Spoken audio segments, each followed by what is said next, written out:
Ry ava-malala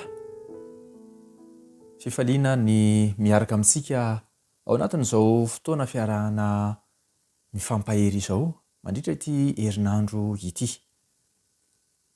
Mialohan'ny hanomboantsika izao dinika fandiniana soratra masina andraisantsika hery izao manasana hoa andeha hiaraka hivavaka isika.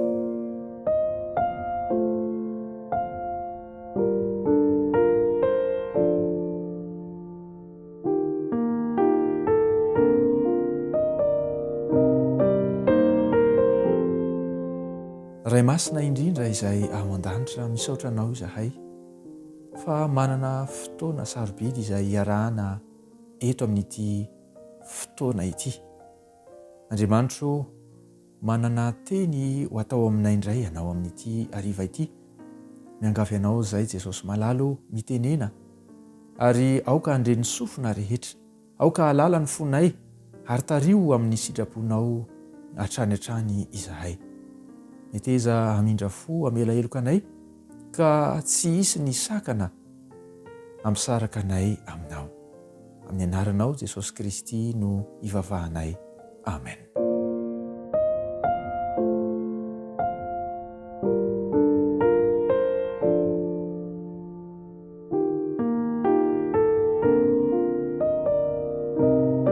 Amin'izao takariva izao dia iresaka lohahevitra anankiray isika.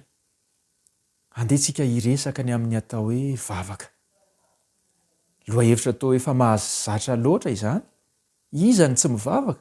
Raha ny kristianina no resahana dia izany mihitsy no atao hoe ivony ny fiainana kristianina. Kanefa mahatoky aho fa mbola andray lesona misimisy kokoa hatrany isika amin'ny alalan'izao fandaharana izao. Andeha ary hojerentsika hoe ahoana moa no vavaka. Andininy maro ao amin'ny soratra masina ry havana no ahitana taratra fa tsy hoe tian'Andriamanitra hivavaka fotsiny isika, fa maniry Andriamanitra ny hanana fifandraisana lalindalina kokoa amintsika. Maniry ny hiresaka amintsika Andriamanitra. Ny vavaka tokoa mantsy dia fifampiresana amin'Andriamanitra toy ny atao amin'ny sakaiza tiana indrindra. Kanefa mbola te hiditra lalindalina kokoa noho izany Kristy na Andriamanitra ilay tiantsika. Eny, azo atao mihitsy aza no milaza fa misy varotra izay tian'Andriamanitra hifanaovana amintsika. Misy fifanakalozana izay tian'Andriamanitra atao amintsika ao anatin'ny fivavahana. Any amin'ny Mateo 1:20 ka ny andininy fa 8:20 sy ny 9:20. Andininy izay haitsika loatra dia milaza toy izao Kristy. Mateo 2:20 ka ny andininy fa 8:20 sy ny 9:20 izany. Vakitsika amin'ny anaran'i Jesosy ny teny manao hoe mankanesa ty amiko ianareo rehetra izay miasa fatratra sy mavesatra entana fa izao no hanome anareo fitsarana. Dia hoy indray izy manohy azy, ento ny ziokako ka mianara amiko. Misy zavatra izay tiany hoentintsika ho aminy. Mankanesa ty amiko. Kanefa etsakilana izy dia manao indray hoe ento ny ziokako. Mbola misy andininy hafa ihany koa toy ny amin'ny Isaia 1:20 dia miantso izy manao hoe avy ary hifandahatra isika. Hifandahatra. Misy zavatra izay tiany Kristy hifanankalozantsika ao. Hitantsika izany rehefa avy eo. Impiry moa isika no mivavaka? Eny. Ny fivavahana maro manerana ity tany ity dia samy manana ny fanaony.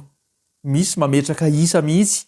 Fa raha ny soratra masina dia milaza ao amin'ny Tesalonina 1:5-7 dia miteny ny mpanompon'Andriamanitra ny apôstôly Paoly manao hoe mivavaha ka aza mitsahatra. Ao anatin'ny vavaka ry havana malala no ifandraisantsika amin'Andriamanitra ary ifanakalozantsika handraisantsika izay atolony ary koa anefa hanomezantsika izay avy aty amintsika. Raha ny ohatra Kristy ny amin'ny hoe fotoana fivavahana ao amin'ny Marka 1:5-7 ohatra. Marka 1:5-7 dia izao no hitantsika ary vakina amin'ny anaran'i Jesosy. Ary ny fo maraina alina koa izy dia nivoaka kany an-tany foana ka nivavaka tany. Ny fo maraina alina izy nakany an-tany foana ary nivavaka tany. Ao amin'ny Jaona toko voalohany koa ho ampiarahantsika amin'izay. Jaona toko fahavalo azafady tompoko. Jaona toko fahavalo andininy voalohany dia izao no vakiantsika. Dia samy lasa nody ho any an-trano ny avy izy rehetra, fa Jesosy kosa nankany an-tendrombohitra Oliva. Hariva ny andro, ny olona nandeha nody, Jesosy Kristy lasa nankany an-tendrombohitra Oliva. Raha ireo jerentsika dia izao, ny maraina dia nanana fotoana nivavahana Jesosy Kristy. Ny hariva dia nivavaka ihany koa Jesosy Kristy. Mahafinaritra fa izao tsy misy fetra ny fahafahantsika mivavaka. Ny irian'Andriamanitra dia izao sy anao dia anana fotoana manokana sarobidy ifandraisany aminao, ifandraisantsika aminy. Hitantsika araka ireo ary ny fomba fivavaka Kristy. Kanefa misy zavatra mahaliana ity.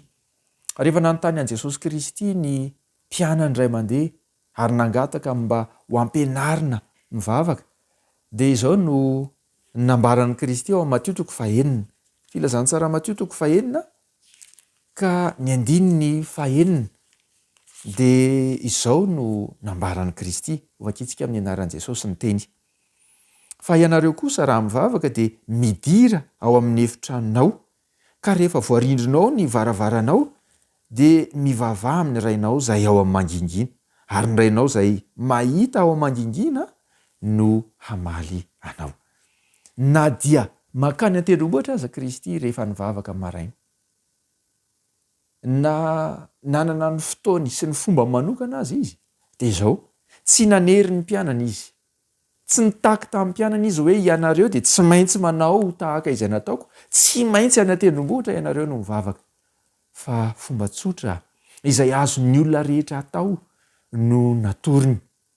Ianao kosa raha mivavaka midira ao amin'ny efitranonao. Ry havana malala, moa ve tsy tokony hahafaly antsika izany fa na aiza eny ao amin'ny efitrano hitoerantsika dia azontsika atao ny mifandray amin'ny Kristy. Izao anefa ry havana, tsy vavaka atao hoe fohifohy maimaika, tsy izany no tian'i Kristy hanananao. Fifandraisana lalina kokoa, mihoatra noho ny fifampiresahana ihany koa no tian'i Kristy ho fanandramana iainantsika. Dia io ilay indresantsika hoe takalo. Misy takalo aho izay tian'Andriamanitra ho atao amiko sy aminao. Inona ilay takalo? Dia tsy inona izany fa ao amin'ny Korintiana faharoa toko 7:10, ny andininy 5. Nandeha ho sokafantsika ny teniny ao amin'ny Korintiana faharoa toko 7:10 ka ny andininy 5. Dia izao no vakiantsika amin'ny anaran'i Jesosy Kristy. Dinio ny tenanareo. Na mitoetra amin'ny finoana ianareo na tsia, izaho toetra ny tenanareo. Moa tsy fantatrareo va ny amin'ny tenanareo fa ao anatinareo Jesosy Kristy raha tsy olona nilavina ianareo. Ry hava-malala, imbetsaka sika no mivavaka fa amin'ity takariva ity dia te hanamafy ny antsoina hoe fandinihan-tena ao anatin'ny fivavahana. Ry havana malala, ilayntsika loatra izany manao fandinihan-tena izany. Vetivety ary mora amintsika olombelona. Eny mora amintsika na dia efa kristianina aza isika mpanara-dian'i Kristy, dia tovariana mijery ny fiainan'ny olona isika. Tovariana mieritreritra sy miresaka ny amin'ny fiainan'ny hafa isika. Kanefa ny anjo ataon'ny soratra masina amiko sy aminao tsy nijery ny fiainan'ny hafa, nandinika ny toetrany, fa izao dinio ny tenanao. Izany fandinihan-tena izany dia zava-dehibe tokony ho ataon'ny kristianina tsiraray avy. Kanefa raha handinika ny tenanao ianao, raha handinika ny tenantsika isika, dia mila mitandrina satria mety ho voafitaka ihany isika, mety andiso hevitra ny tenantsika isika, ary raha ny olona no mijery atsika dia mety tsy ho araka ny tena izy marina no ho ambarany olona, fa andeha iray fosaina amin'ny mpanao salamo isika ao amin'ny salamo fa 7:30 ka 9:3 sy 9:20 no andeha ho jerentsika. Salamo fa 7:30 ka ny andininy fa 3:20 sy ny 4:20. Andeha ho vakiana amin'ny anaran'i Jesosy ny teny. Dinio ao Andriamanitra ao, ary fantaro ny foko, izaho toetra aho ary fantaro ny eritreritro, ary izaho na misy lalana mampahory ato anatiko dia tario amin'ny lalana mandrakizay aho. Taria amin'ny andininy taria amin'ny Korintiana dia hoy izy hoe dinio ny tenanareo. Fa ny mpanao salamo dia maniry, miantso an'Andriamanitra izy mba handinika sy hamantatra ny fony izaho toetra azy. Ao anatin'ny mivavaka dia mila ataontsika izany fandinian-tena miaraka amin'Andriamanitra izany, izaho toetra antsika. Matetika isika raha maha-olombelontsika dia rehefa isika mijery ny tenantsika na ny toetrantsika dia mety hiteny tahaka ny ilay fiangonan'ny Laodikia isika. Ao amin'ny Apokalipsy 3 dia izao no fifampiresahana nataon'i Kristy tamin'ny Laodikia. Raha isika no mandinika ny tenantsika dia mety hiteny tahaka izao tsika ao amin'ny Apokalipsy 3:7-10 fa hoy ianao, manan-karena sy efa niary fananana be aho ka tsy manan-java mahory.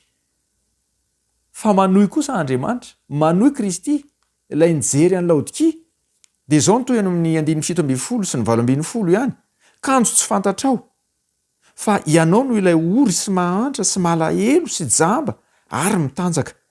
Dia manoro hevitra anao aho hividy amiko volamena voadio amin'ny afo mba hanan-karena ianao, ary fitafiana fotsy ho tafianao mba tsy hisy ehony enatrao noho ny fitanjahana, ary odi-maso ahosotrao ny masonao mba hahiratanao. Ekenao ve ny anao zany takalo zany? Fa Kristy dia mahita, ary na iza miangavy sy mitalao an'i Kristy mba hijery ny fiainany dia hiteny sy hanambara ny kilema, hanambara izay tokony ho ovana sy ho amboarina eo amin'ny fiainany Kristy. Tadidinao ve ny tantaram-piainan'i Kleopasy? Kleopasy dia mpianatra tsy anisan'ireo 12 lahy izy, fa saingy mpianatra izay nanara-dian'i Kristy. Kivy izy. Rehefa tsy takany hoe inona marina, ahoana tsara ny amin'ity nahatonga ny Kristy ho faty teo amin'ny hazo fijaliana. Toa-kivy izy, ary efa tapa-kevitra andeha hody any an-tanànany. Teny an-dalana dia niara-dia taminy anefa Kristy, tsy fantany akory. Navelany ny teny anefa Kristy, naborany tamin'i Kristy teny an-dalana ny tao am-pony, ary rehefa izany dia niteny azy Kristy, nanitsy azy, ary nanambara ny soratra masina taminy, nanazava ny soratra masina tamin'ny Kleopasy sy ny namany Kristy, ary toa tsy ampy azy ny teo amin'ny 2 ora nandehanany an-tongotra ho any an-tanàna. Rehefa tonga ny hariva, tonga tao an-tanàna, dia izao ny teny nataon'i Kleopasy sy ny namany tamin'i Kristy: tomoera re, aty aminay fa efa hariva izao. Rehefa nangataka ny Kristy hitoetra tao aminy Kleopasy sy ny namany, dia nampahiratra ny mason'ny Kleopasy sy ny namany Jesosy Kristy.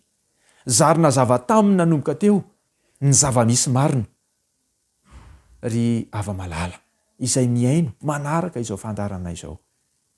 Mila mandany fotoana maro miaraka amin'ny Kristy isika. Tsy hoe ny maraina ihany, fa na ny hariva ihany koa. Eny amin'ny fotoana rehetra, andeha andany fotoana miaraka amin'ny Kristy. Avelao izy hiteny amintsika, avelao izy hanitsy ny fiainantsika, avelao izy hitarika antsika ho amin'ny fanavaozam-piainana marina, avelao izy hiteny amin'ny alalan'ny teniny, homeo azy izay takiny avy any aminao, ary raisy kosa izay atolony. Maniry indrindra aho raha hanana izany fanandramana velona mitohy miaraka amin'ny Kristy izany ianao. Andeha hoentsika mbavaka izany hafatra tsotra izany, ary ho tonga fanandramana iananao.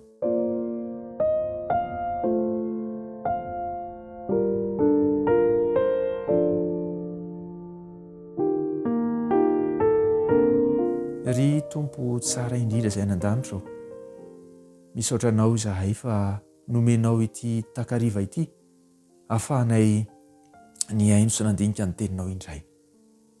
Irinay ary Jesosy Kristy io ny mba hitondra ny ao am-ponay rehetra eo aminao. Manomboka izao dia anana fanandramana lalindalina kokoa miaraka aminao izahay.